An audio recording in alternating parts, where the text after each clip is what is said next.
Alors tout d'abord, la droite des frais fixes. Les frais fixes sont fixes, donc ça signifie qu'à part le coût des marchandises vendues, tous les autres frais, comme les salaires, l'électricité, chauffage, publicité, entretien, réparation, bref, tous les comptes 5 000 à 6 000 en fait, eh bien, sont fixes.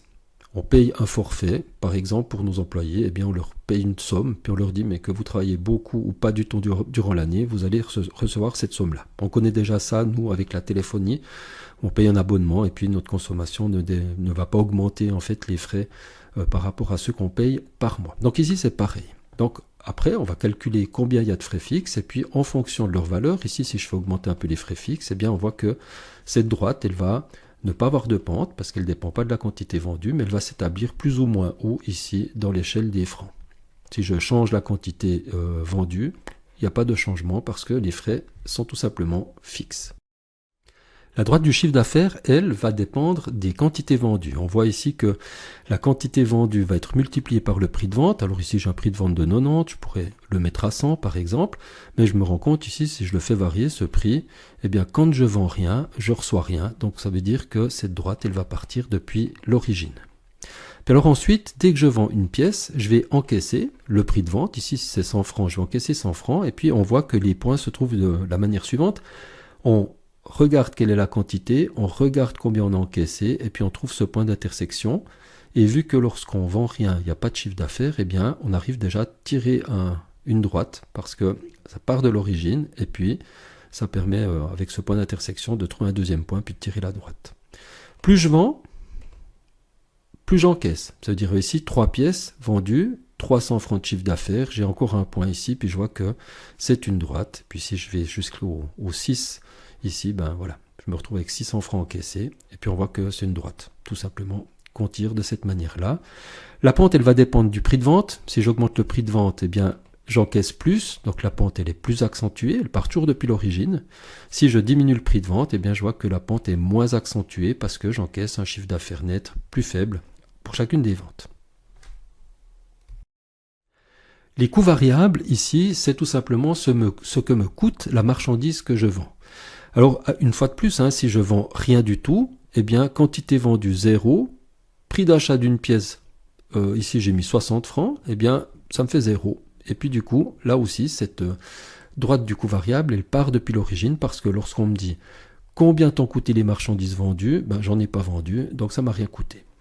Après, dès le moment qu'on vend une pièce, eh bien, ça sera cette quantité fois le prix d'achat qui va déterminer en fait un point d'intersection. Ici, on est sur 60 francs. Alors, on voit pas très bien. Je vais mettre un prix de 50 francs. Je vais en vendre 2. Et puis, on voit ici qu'on est bien sur un point. Pour 2 pièces vendues, j'ai dépensé 100 francs.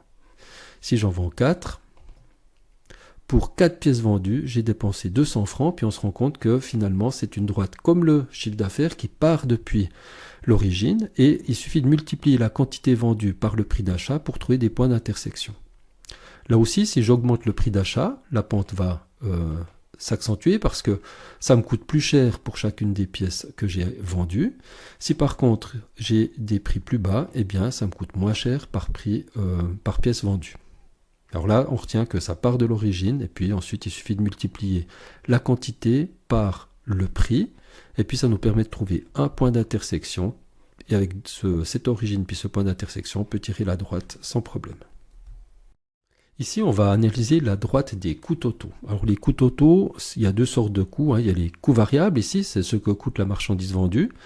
Ici, j'ai rien vendu, par conséquent, ça me coûte 0 francs. Et puis, je pars aussi d'une situation qui n'existe pas, où j'ai pas de frais fixes. Ça veut dire que ici, si j'ai 0 coût variable et 0 frais fixes, eh bien, j'ai des coûts totaux pour 0.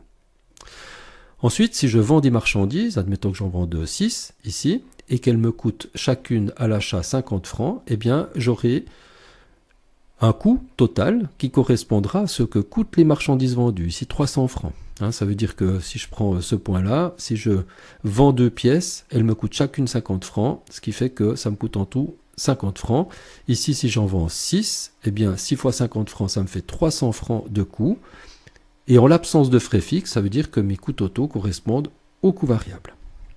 Alors maintenant, si je rajoute des frais fixes, en fait, parce que j'ai des salaires à payer, parce que j'ai de l'électricité, etc., puis ce sont tous des forfaits qui font que je vais payer une somme fixe, quelle que soit la quantité vendue, eh bien, on se rend compte que cette droite des coûts totaux, eh bien, on va voir s'additionner aux coûts variables les coûts fixes, et on va tout simplement avoir la droite qui a la même pente que les coûts variables, mais qui va démarrer, en fait, depuis un point plus élevé, c'est-à-dire celui des frais fixes.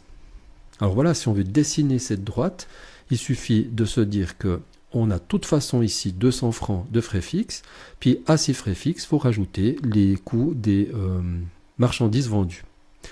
Ici, si je vends 2 pièces, ça me coûte en tout 100 francs pour les marchandises vendues. Je rajoute ces 100 francs aux 200 francs de frais fixes, et puis je trouve le point ici, 300, qui me donne un point de ce coût total. Si je sais que les coûts totaux démarrent depuis des frais fixes, ça me donne un deuxième point, puis je peux tirer la droite. Je peux aussi m'amuser à mettre plus de points que ça. Hein. Si jamais je prenais ces 6 pièces vendues, elles me coûtent 300 francs. À ces 300 francs, je rajoute les 200 francs de frais fixes, et puis j'ai un point d'intersection ici sur 500.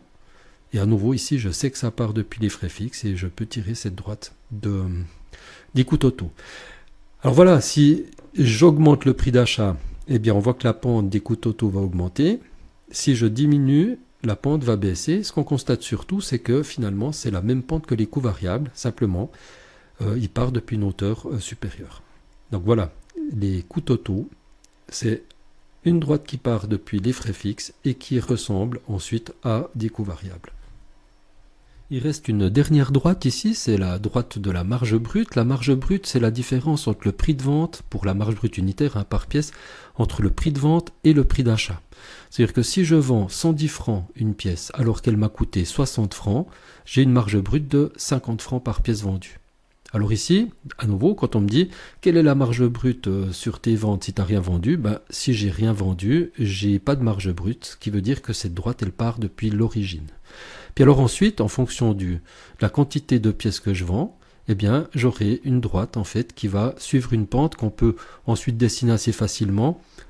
Ça dépend du prix, ça dépend des axes, mais ici par exemple, vu que je gagne 50 francs par pièce vendue, si je prends ici 2 pièces vendues, ça me permet de gagner 100 francs. Je sais que ça part depuis l'origine et c'est parti. Ici, 6 fois 50, ça me donne 300 francs de marge brute. Donc pour 6 pièces, j'ai 300 francs de marge brute, ça me donne un point. Et vu que ça part depuis l'origine, je peux dessiner en fait cette droite sans problème. Sa pente, elle est déterminée tout simplement par la différence entre le prix de vente et le prix d'achat. Ça veut dire que si j'achète moins cher, eh bien, j'ai plus de marge pour chaque vente, ce qui fait que la pente est plus accentuée.